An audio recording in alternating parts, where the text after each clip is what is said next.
Ơi.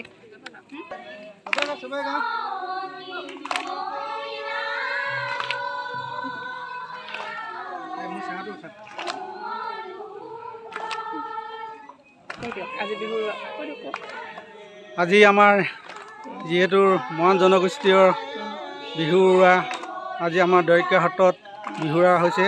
আমাৰ নিজৰ কৃষ্টিবিলাক আজি যিখিনি আমাৰ নীতি নিয়মে কৰিব লাগে, আমাৰ জীয়ধনক সেৱা ধোৱা হ'ল। সেৱা ধোৱাৰ পিছত আমাৰ জীয়ধনৰ পদূলি সত্ৰতে আমি যিখিনি আমাৰ কৃষ্টি, সেই কৃষ্টিখিনি ধুনীয়াকৈ সুন্দৰকৈ আমাৰ ডেকা গাভৰু ঢোলে ডগৰে পেপাৰে ছোৱালীখিনিও এই গাই আছে আৰু ল'ৰাবিলাকো গাই আছে। যিহেতু আমাৰ কৃষ্টিবিলাক ৰাখিব আছে, সেই অতীতৰ আমাৰ কৃষ্টিবিলাক জীয়াই ৰাখিবৰ কাৰণে আমি অনুৰোধ কৰিছোঁ।